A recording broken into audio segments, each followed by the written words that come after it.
स्वागत है दोस्तों आपका मेरे इस YouTube चैनल में।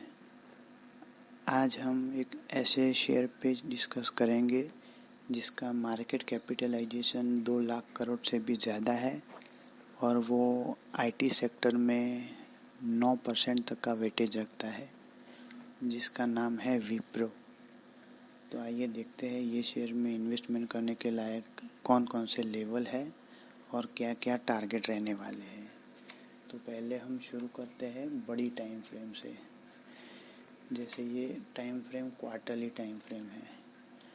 क्वार्टरली टाइम फ्रेम पे अगर हम सिस्टम समझने का ट्राई करें तो प्राइस यहाँ से आई एक बार, फिर इस लेवल में यहाँ तक की वीक बनाई, फिर प्राइस नीचे आ गई। इसका ये मतलब हुआ कि यहाँ कुछ सेलिंग हुआ है, मगर ज़्यादा प्राइस नीचे नहीं आ पाई दूसरी कैंडल में। उसका ये मतलब हुआ कि इस वाले एरिया में स्ट्रॉन्ग वाली बाइंग होगी, तभी तो प्राइस यहाँ से 384 से लेकर के प्राइस यहाँ तक हाई गई 738 तक, जो यहाँ पे सबसे ज़्यादा पेंडिंग ऑर्डर होने के पूरे इंतज़ाम लगते थे। फिर 738 से प्राइस धीरे धीरे ये लोअर वीक बनाई, फिर प्राइस अप गई। उसका मतलब इस लेवल पे थोड़ा बाइंग प्रेशर है। फिर प्राइस कंटिन्यू डाउन आई और फिर वही लेवल में प्राइस आई है जहाँ से प्राइस अप गई थी। तो देखते हैं लोअर टाइम फ्रेम पे क्या सीन है। मंथली टाइम फ्रेम में प्राइस कंप्लीटली आ गई है और यही वो ओरिजिन वाला एरिया है 412। यहाँ से प्राइस 738 तक गई है। उससे कम टाइम फ्रेम में क्या सीन है वो भी देखते हैं। तो वीकली टाइम फ्रेम में प्राइस इस वाले पोर्शन से चली है, मतलब ये ओरिजिन लग रहा है प्राइस का। यहाँ से प्राइस अप गई है और फिर वहीं पे प्राइस आके हल्का सा कंसोलिडेशन चल रहा है। ये एक छोटा सा सप्लाई जोन है जिसको इस डेली के डिमांड जोन के इस एरिया ने इस सप्लाई जोन को ख़त्म किया है। मतलब ये वाले एरिया में काफ़ी तगड़ी वाली पेंडिंग ऑर्डर लगे हैं। तो छोटी टाइम फ्रेम पे क्या सीन है वो देखते हैं अभी हम। आप लोगों ने देखा होगा कई लोग ऐसी ट्रेंड लाइन बनाते हैं और बोलते हैं यहाँ पे अगर ब्रेकआउट आ जाए तब हम बाय करेंगे। मतलब उन लोगों का लेवल अप्रोक्सीमेट ये वाला रहता होगा, शायद 443। वो लोग इस लेवल पे बाय करेंगे ब्रेकआउट आने के बाद, लेकिन वो भी कंफर्म नहीं है कि ब्रेकआउट ऊपर की तरफ आएगा या फिर नीचे की तरफ आएगा। तो वो भी एक सोचने वाली बात है टेक्निकल एनालिस्ट के लिए कि ऐसा क्यों होता है। तो हम तो भैया इसी लेवल पे बैठ गए हैं आज से और देखते हैं क्या होता है टारगेट। फ़िलहाल तो हम ये वाले लेवल पे 444 पे तो बाय नहीं करेंगे, हमने आज ही बाय कर लिया है बिल्कुल बॉटम वाली लाइन से। अब देखते हैं इसका टारगेट क्या होगा। तो टारगेट के लिए अभी मुझे प्राइस क्लियर दिख रही है, प्राइस 592 जाके रुकेगी, क्योंकि उसके बीच छोटे छोटे सप्लाई जोन हैं जो कि एक बार के लिए प्राइस को होल्ड करेंगे। जैसे कि प्राइस एक बार के लिए 462 पे रुकेगी, फिर थोड़ा सा कंसोलिडेशन होगा, फिर प्राइस अप जाएंगी।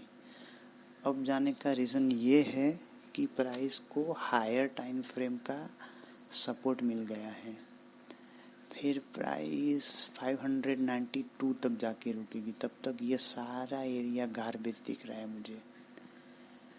उधर पे जाके प्राइस थोड़ा सा हल्का सा होल्ड करेगी और फिर उसका नेक्स्ट टारगेट ये है 700, जो कि हम निकलेंगे 700 पे, पूरा 200 पॉइंट का रैली एंजॉय करेंगे और टीवी पे तब जाके रिकमेंड होगा कि अब विप्रो लेने लायक हो गया है, बाय कीजिए।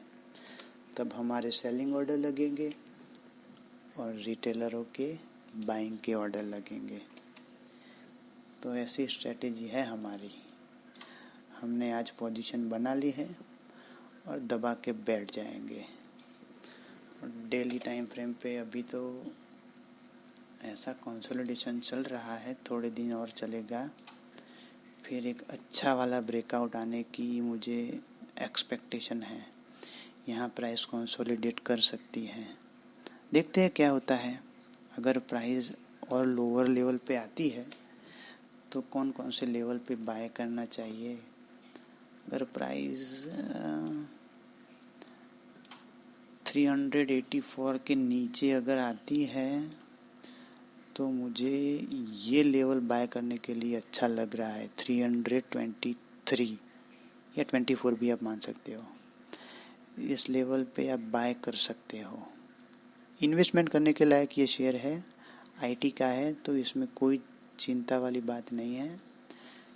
अभी क्या है कि सोना चांदी के भाव में मिल रहा है, लेना है तो ले लो। और ये चांदी जब डायमंड के भाव पे होगी तब हम बेच डालेंगे।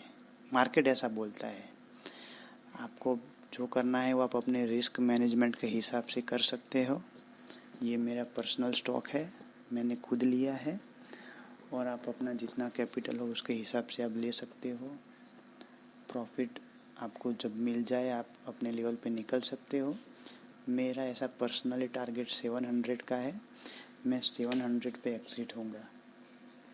देखते हैं अब क्या होता है। एक बात वो भी शायद ऐसी हो सकती है कि प्राइस यहाँ से ऐसे ऐसे ऐसे करके इधर ब्रेकआउट आएगा, फिर आपने देखा होगा वो रिवर्स कप एंड हैंडल वाली पैटर्न होती है, जब प्राइस यहाँ पे यूँ जाती है, बाद में यूँ डाउन आती है, फिर यहाँ से अप जाती है। तो यहाँ से आपको शायद ऐसे सब पैटर्न मिलेंगे, जैसे हायर हाइस फॉर्मेशन दिखेगा, रिवर्स कप एंड हैंडल दिखेगा, चैनल ब्रेकआउट दिखेगा। वो सब डिमांड एंड सप्लाई पे होगा, सारा नाटक होगा। आप देखोगे वो ये पिक्चर बार बार रिपीट होती है। कोल इंडिया पे भी हुआ था, 130 पे ये पिक्चर बनी थी, हमने तब भी पोजीशन बनाई थी और 200 पे हम निकले थे। और टीवी पे रिकमेंडेशन 150 अप गया तब आया था। और एक बात भी मैं आपको बोल देता हूँ, अभी प्राइस ये 450 जाएंगी, फिर टीवी पे आएगा कि विप्रो में ये होने वाला है, ये डील होगी, ये उसके क्वार्टरली नतीजे भी अच्छे आएंगे, वो सब होगा। अभी कोई न्यूज़ नहीं आएगी। अभी ये पूरा का पूरा खेल चल रहा है, अच्छा चल रहा है, चलने दीजिए।